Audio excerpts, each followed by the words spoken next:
Hello there, Maverick Traders. This is Rob Reinhold, and this is the Currency Room. This is the last Currency Room for the year of 2024. So we're going to be ending this week on Wednesday, and then a new year starts. One of my favorite things I love about trading is that the market doesn't care. The market doesn't remember. So if you had a great 2024, great job. Let me pat you on the back. We love seeing success. But guess what? The market does not remember how good you were. It doesn't remember anything. It doesn't care. So January 1st is a fresh year to start your pip count over again and see what you can do. Now, if you struggled in 2024, here's the positive thing.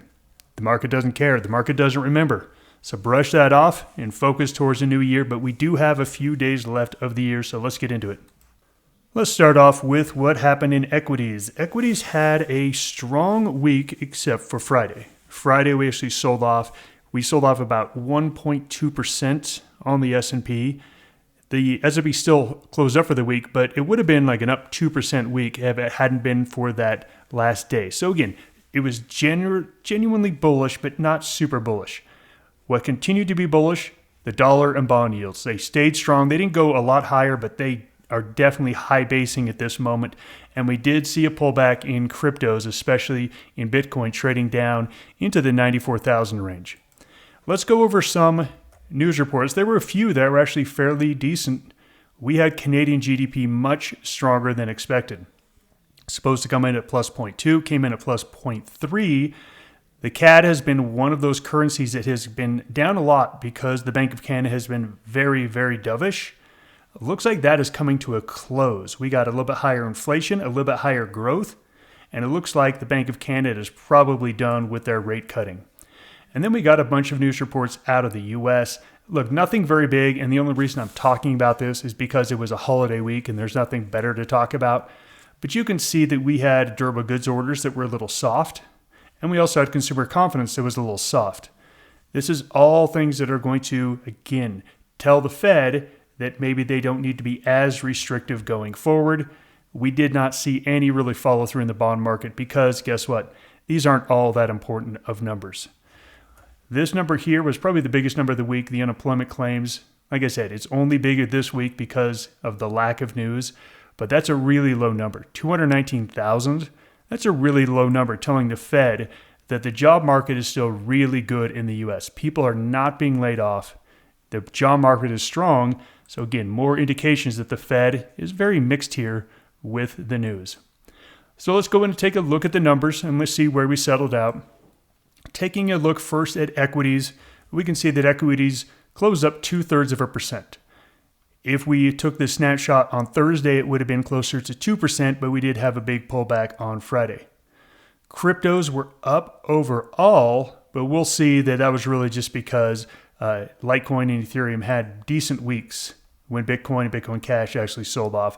Gold and oil basically flat for the week. So again, this is just a holiday week where there wasn't a whole lot of activity.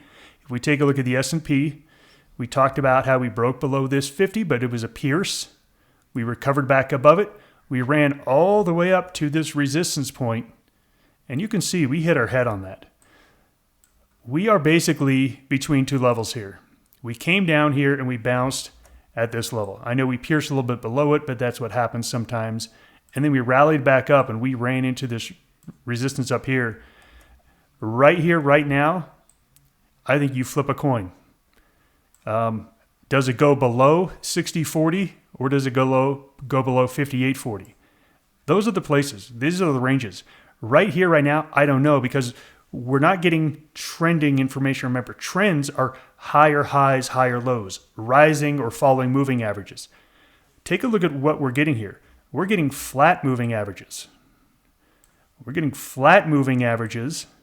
We're getting no more swing highs, no more swing lows. We're basically getting in between all the ranges. This is not conclusive data here. So I'm really more at like a zero here on the equity market. I expect the next 2 days in the market, which is open before the end of the year, to probably be pretty mixed. And then I expect at the first of the year, the market to take a trend. If I was to bet at this point, I think we're going to get a sell-off. I think we're brewing for a sell-off. These are some of the things that happen technically. Again, we just failed to make a new swing high up here.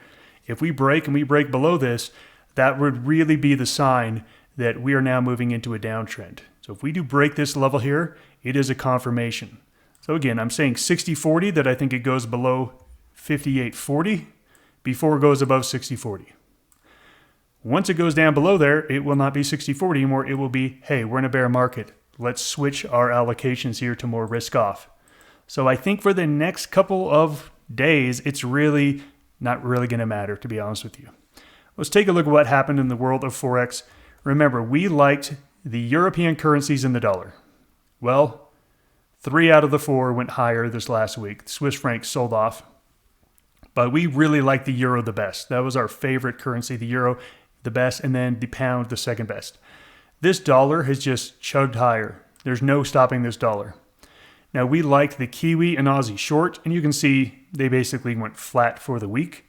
And later on in the week, we liked the yen on the short side, which I still like the yen on the short side. We'll definitely be taking a look at the yen here in a little bit. The crypto market was pretty much flat. Look, I know, yes, it went up 3%, 2%. That's not huge moves. You know, cryptos will move 10% in a week. So when we get moves like this, and especially with Bitcoin, you know, down less than 1%, this was basically just a flat week altogether. So let's take a look at some other charts. We looked at the S&P. Let's take a look at the bond yields. Here I was talking about, you can see that we're holding. We are definitely holding here up in the 4.5 to 4.6 area. This kind of price action tells me that the bond market wants to go even higher, which is, again, one of the reasons why I'm a little bit more negative than positive on stocks at the moment, because if this bond yield does break out and go to the next level, 4.7, 4.8, I'm telling you, the stock market will not like that number. It will not like that whatsoever, because higher interest rates are a drag on economic growth, which the stock market wants economic growth. It looks like this bond market wants to go a little bit higher in yields, which, again, one of the reasons I am a little bit more bearish than bullish at the moment. Here is our crypto basket, and you can see we went down, rallied up, did not make a new swing high. Rally down. This rally is very pathetic. This is just a very pathetic rally. This is more of a base than a rally. When that happens, it's a good sign. It's telling you it's going lower. So I'm also bearish on the crypto market at this point in time. We'll take a look at the individual cryptos, but as a basket, I'm not bullish on the cryptos either. Next week, we are back to somewhat of a normal period of time. We do have China manufacturing on Monday night.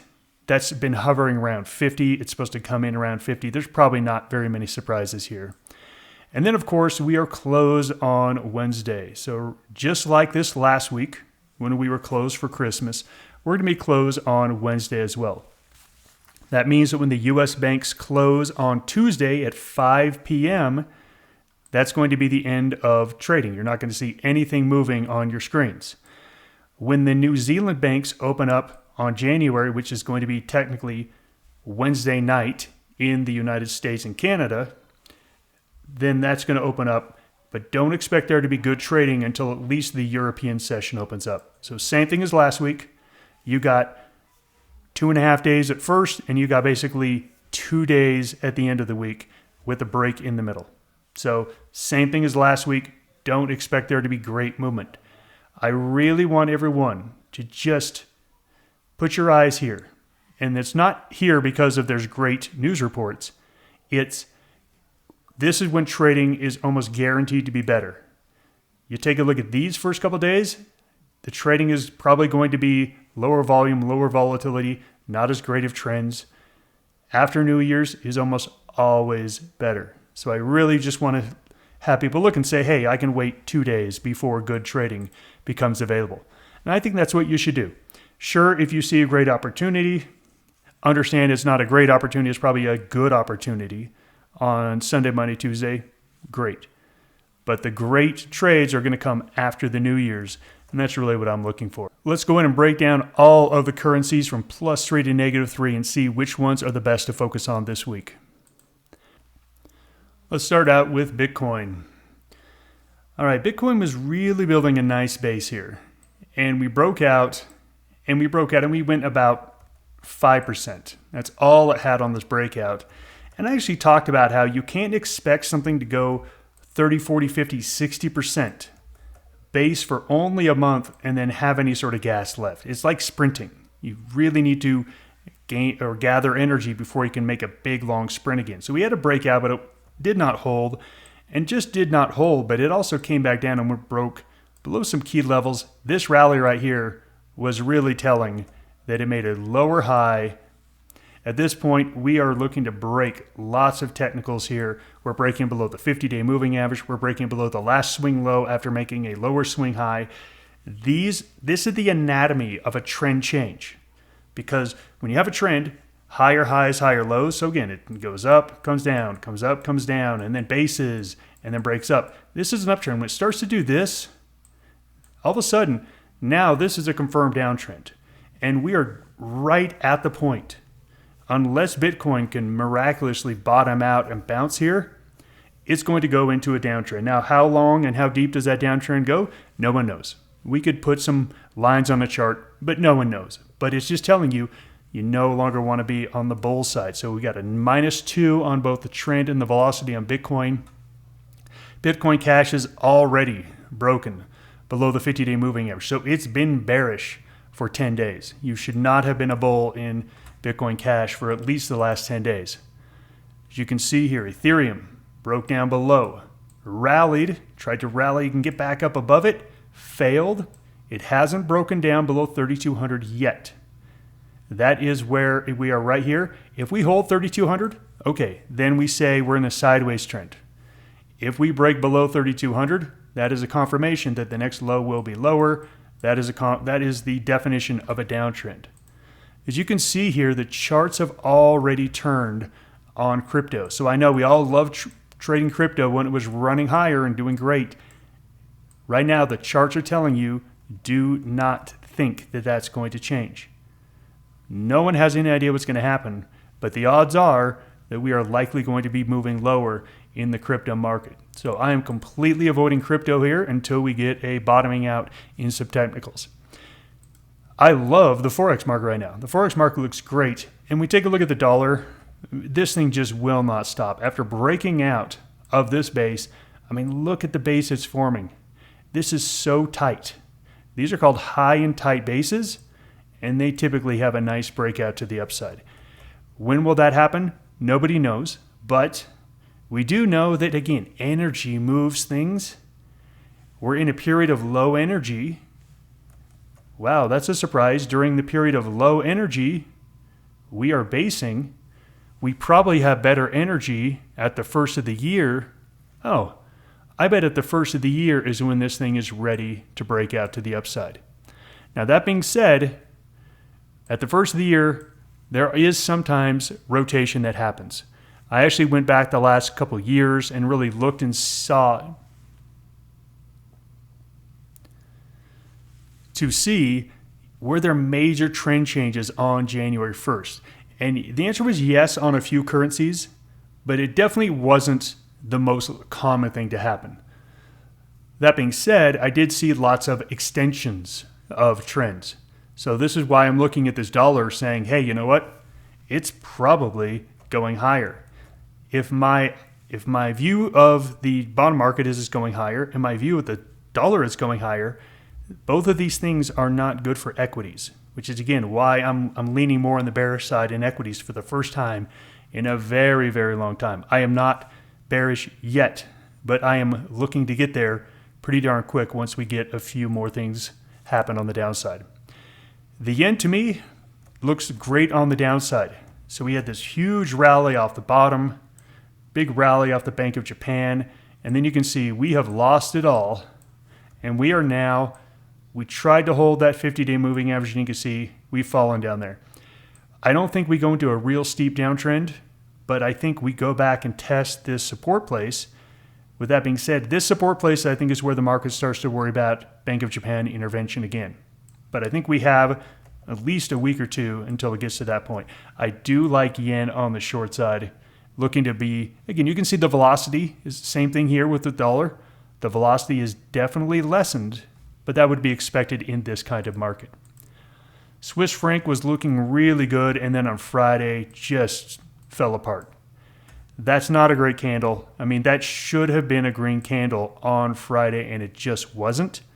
That tells me the Swiss franc is not a clear trending trade, and I want to look for clear trending trades. So where I like it on the long side, it's not my favorite because it just failed miserably. On the other hand, the euro did not fail, and this is where I've been trading in euro pairs. I was in a euro Kiwi trade earlier in the week that really didn't go anywhere. It made a couple pips, that's it. Close it out before Christmas. And then I was in a euro yen trade at the end of the week, which actually did fairly well. This is where my favorite place is at the moment is euro. Euro, and look at the shorter term chart. It's just beautiful. High base after high base and breakouts. It's a very easy trade because there's no big pullbacks in it. This is what we're looking for is trending positions. Another good trending position here is the pound. After going sideways for 7-8 days, we're now starting to get some momentum to the upside. I like the pound as well. So euro and pound are definitely my favorite on the long side. Coming over here to the CAD, the CAD's at a +1, +2, but am I really excited about this trending? No, I mean, take a look at just the difference between this chart, and then you take a look at pound, and you take a look at euro. Why would you go over to the CAD and be like, hey, I think the CAD's going to suddenly get strong? No, it's not. It hasn't shown it. It might, but that would be no better than a guess. And we don't just guess here at Maverick. We follow the trends and follow relative strength. Here's the Aussie. Nice low base. And again, drifting downward at the end. This one looks like it wants to go significantly lower. I like the Aussie on the short side. And then the Kiwi has just been one of the worst ones out there. It had a break, but look, no bounce whatsoever. No bounce. Even we had an up week in the stock market.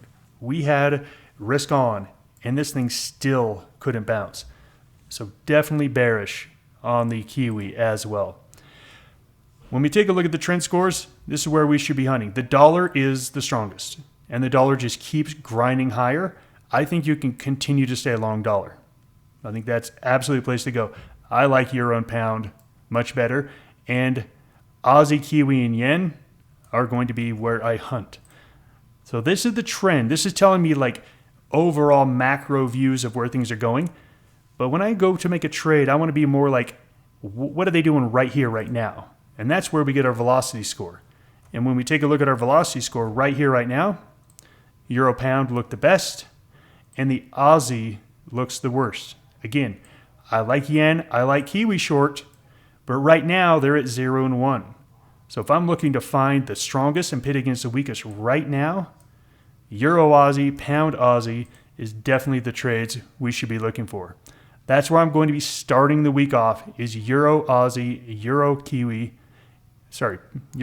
and pound Aussie, and then we'll take a look at some others throughout the week. Remember, whenever you have two currencies that are both strong, just pair them up. So we're going to pair up the euro pound. The euro pound, here's a daily chart, and you can see the euro has been weakening against the pound over the last couple months. Let's go in and take a look at it a little closer here. We take a look here, we can see that it seems like they just keep changing places. For about 3 days, the euro was stronger. Over the next 4 days, the pound was stronger. Over the next 3 days, the euro was stronger.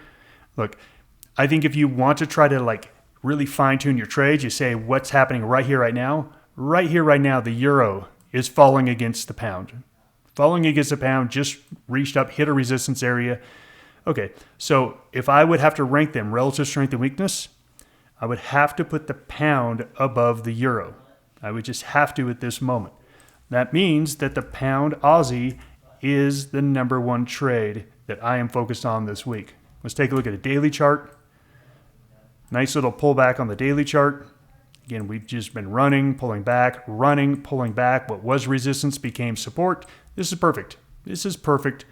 204. 204 is probably where we're going to see that next level hit. There is a lot of room in there to put a trade together up to 204. Where to enter here? This technically to me is a bull pullback. I could look to enter this at this point right here. We've traded up above the SAR. We got a sloping 13 EMA on a 13-minute chart. Look, everything on this chart is telling me I can go ahead and buy here. So I'm going to take a look at this early next week. Of course, things can always happen over the weekend. We're going to have to reevaluate. I don't trade Sunday night, so I'll be looking at this, at the earliest in the Euro session on Monday, or probably the US session on Monday. If this still looks good, I've got no problem going long here on it. And again, using your stop management, where is that? Is that below a parabolic SAR? Is that below the last low? Again, you will determine where you put your stop. Down here, 204. Again, wherever you put your stop, I like 204 on the upside. That's about 165 pips. So again, you're not going to catch all of that, but there is enough to catch there first part of the week. Euro Aussie. It's the other one I liked.